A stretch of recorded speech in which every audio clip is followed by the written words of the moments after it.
I get asked quite a lot about the transparencies that I draw, like glass containers, glass panels, stuff like that. And finally, I just thought, I think I'll do a video about it because I've never done one before. It's very, very simple a lot of the time. You can make more complex ones, much more complex ones, but for this video, I kind of thought, let's just keep it really simple and just show how you can do a really, really simple transparency. And what I'm going to do, I'm going to sketch out, I'm going to ink up, then I'm going to colour, and you'll see the whole process. I'll do some of it in real time, some of it in time lapse, so that you can see a bit of both. This is what you're going to need: pencil of some kind, a fine liner coloured with the colour value of the colour that you're planning to use for the transparency. I'll explain more in a second.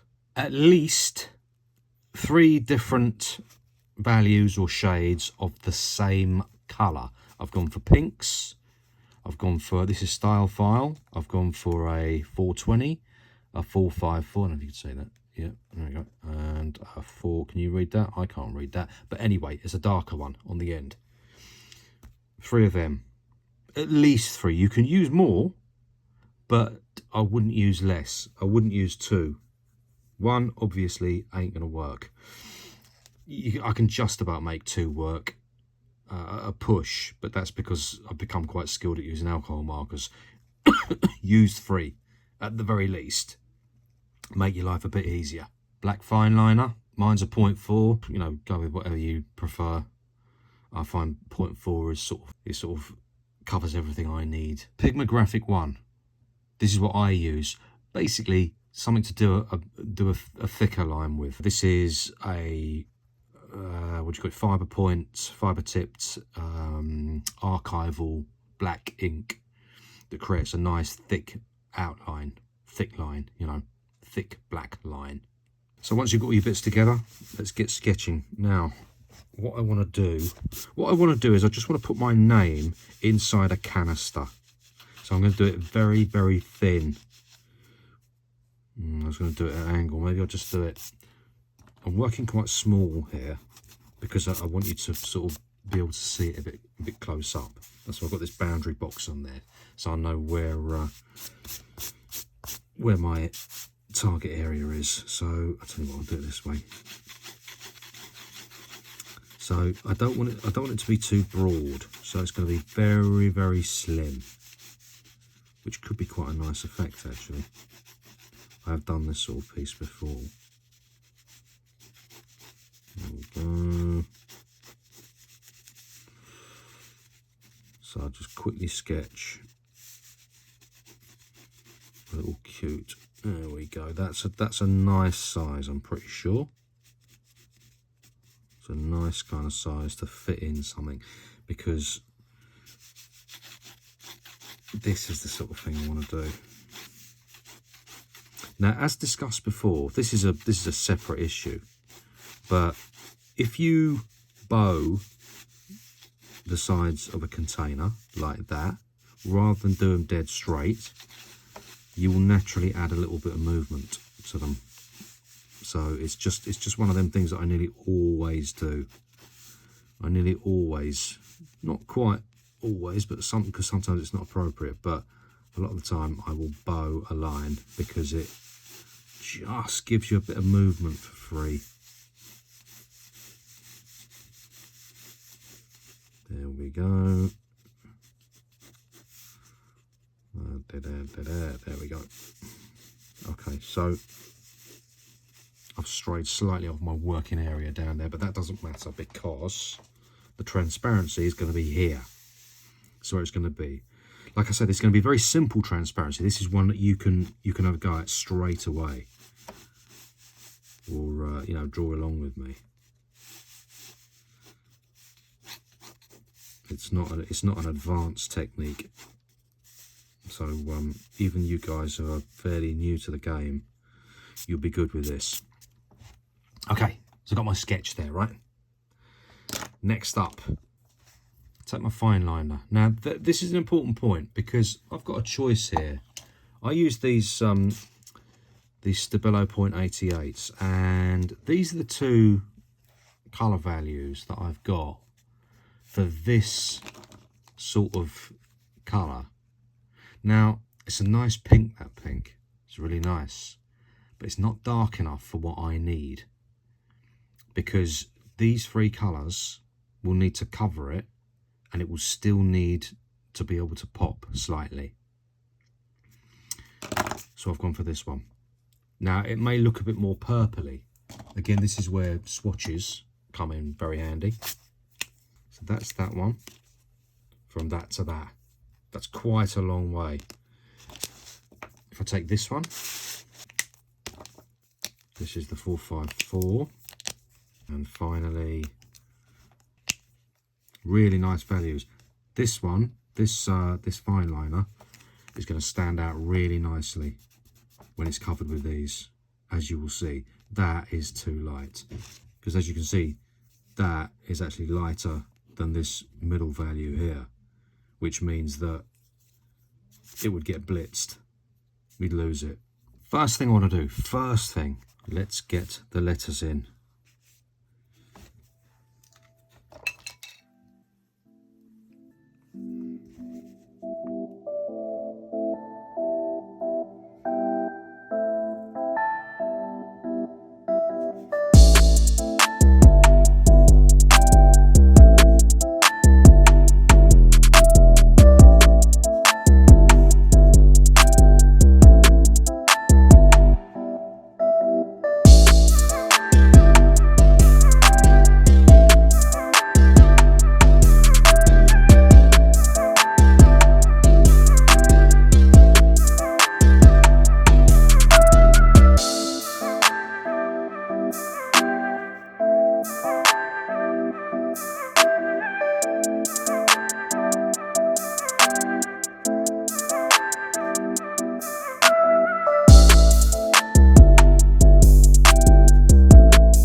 Okay, once them letters are in, you've got a good idea of where you need to broaden. I need to broaden it slightly there. Probably doesn't matter very much, but it's gone right up to the edge there, so I just need to allow for that a little bit. What I want to do next is I want to get the overall container in. So I just want to black ink it in. You notice that I didn't just put the letters in, I did the outline and then I thickened the outline as well. That's my choice. You might not like thick lines. I love thick graphic lines. They're absolutely my go-to. So that's up to you how you do your letters. Let's get the overall outline in. And for this, I'll go into time lapse because let's just do it quickly.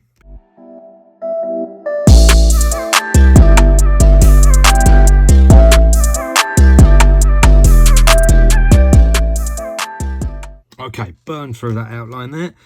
Got that on. Did it in it. Yeah, this is just the way that I work. I always put it down thin first of all, and then fat, so I can leave thin bits where I want, and And yeah, because what I don't want is just to cover everything in a thick black line and then think, oh, I wish I hadn't thickened that line. That doesn't work very well. So I've gone over the outside outline with a thick black line, and I'm going to leave these two lines like that. I might thicken them a tiny bit with a fine liner afterwards, but right now I want to get to the meat and potatoes of what we're doing, which is laying the colour down. So first of all, let's just blitz all the pencil. Get rid of all the pencil, otherwise, you know, if you put alcohol marker and pigment over pencil, you make it indelible. It will be there forever. There's nothing you can do about it. Now, this is an important point that I forgot to bring up. Whatever your colours are, like this, if you're working alcohol colours, alcohol markers like this, this needs not to be the same base. Same chemical base. So if this is a solvent marker, for instance, this can't be a solvent marker. That's because if I go over in these lines and this has got the same chemical base as this, then it will blur, it will run. So either this needs to be water based and this needs to be solvent based, or this needs to be solvent based and this needs to be water based. They need to have different bases. That's a very important point. Should have raised it before.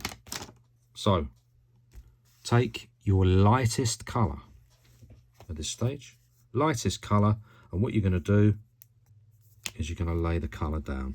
Now, with a bit of luck, this shouldn't run at all. Sometimes it does, even if it's a different base. Sometimes it does run if it's not properly dried, but this one looks as if it's dried very nicely.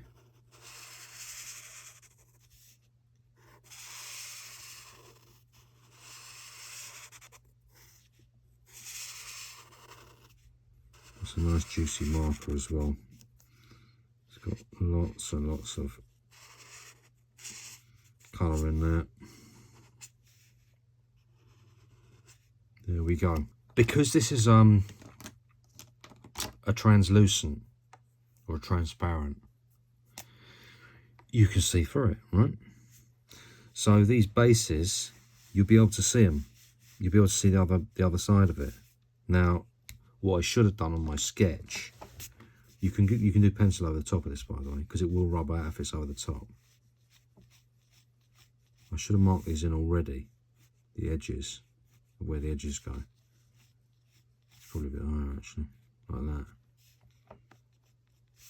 Around like that. So I'm going to put them in now. So now we've got a base colour on there. So we're going to flesh it out a little bit. So ideally what we want to do is we want to make our object, we want to bring our object to the front or keep it at the front. So what would be a good idea is to bring it out. We want to darken the background a little bit. So first of all, I'm going to darken the top bit up here really heavily. This is my darkest pink I've got here. Now I'm pretty safe making this really, really dark, because if light is hitting it like that, this surface underneath there is getting the least amount of light. Super dark. I'm just going to go over that again actually, because what I said before about alcohol markers will lay down more pigment the more you go over them. So you get much darker, richer, more uniform surfaces the more you lay down. It's quite a reddy pink now. Now take my middle value, my 454, and I'm going to just... Now sometimes on this, actually, it's great if you've got one which isn't as juicy. This is still pretty juicy, I think. Yeah, it's still pretty juicy. And I'm going over the background still. Bits of background. The reason it's good if you've got a less juicy one is because you can just sort of feather it a bit better. I'm not going to do too much up there. In fact, I'll tell you what I'm going to do. I'm going to take my 420, which is this colour. Now, did you notice when I was going over these letters, I didn't double stroke it, I didn't candy coat it, I went, you know, stroke, stroke, stroke, stroke, stroke, stroke, stroke, all in one, so it's done. That means it lays down the least amount of pigment. The reason that's useful is when you come back in and you start to darken other areas, you can actually make it darker with the same pen. So what I'm doing, I'm going in with the light pen first, then the darker pen to create a bit more dark value. There you go, another dark bit there. And then I'm going back in with the lighter pen to blend that through. I could even just drop a little bit of that in there, which is the darkest I've got. Probably still managed to just about blend that with that one. There we go.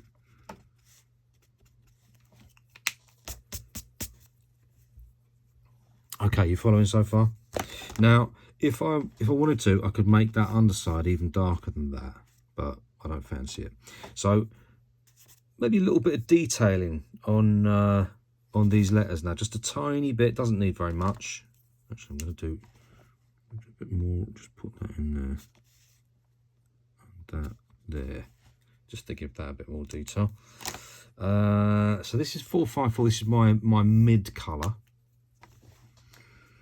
Maybe just sort of maybe just go around the low lights with this. Maybe, you know, I could put a little shadow. In fact, why don't I just show you? If I put like, I could put like a shadow over the top there, so all that's in shadow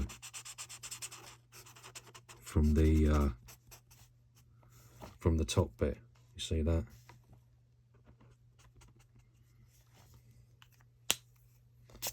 Bit more shadow just adds to the feel that it's a three-dimensional object, that kind of thing. Now that's about as much as I want to do on there. Now, something that I didn't mention before that you will also need for a transparency, if you're going to really sort of fully nail it, is you're going to need a white pen. Now I've got these Poscas. This is a PC1M Posca. It's not the finest one they do. Have I got the finest one? Actually, I don't have one of the finest ones at the moment. They do one this size as well, basically. But these ones are just as nice, and they're sometimes quite a lot juicier. So this is the one that I favour for doing my shines. So I'm going to do some very, very simple shines. Now, what I've learned over the years about doing shines on glass is that less is more, trust me. You'll be tempted to kind of cover the stuff in white and everything, but don't, because you wreck what's underneath, and it doesn't need very much. So, for instance, I mean, you don't need, by the way, you don't need to mimic my shines. You can put them anywhere you like, as long as it sells it, as long as it sells the idea. But do go with the premise that less is more. Now, the beautiful thing about Posca ink is that it does this sort of translucent thing. I'll just feather that at the end, which is something that I favour when I do this stuff.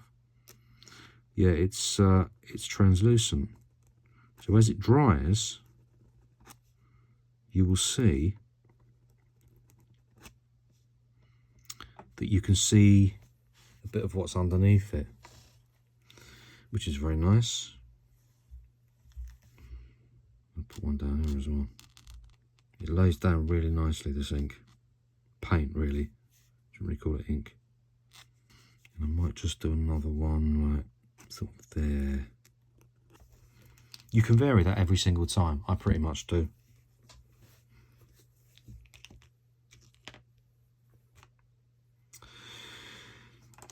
Now, that is a transparency. Now, if you want to do it so that your transparency is a liquid, you can add bits to sell it as a liquid. One of the things you can do is you can add a surface within. Now, I haven't done it on this one. I don't know, I needed to plan it beforehand. I haven't done it because I didn't want to complicate the issue. I just wanted to show you a nice, simple transparency. But we could still do it as a liquid, as if it's like filled to the brim, filled to the top. So again, take your lightest value and you can give it some bubbles, basically. Give it some random bubbles. Now take your mid-range, do the same thing. And then even your darkest one, these are good for like overlapping the lines because you can see them better. You see that?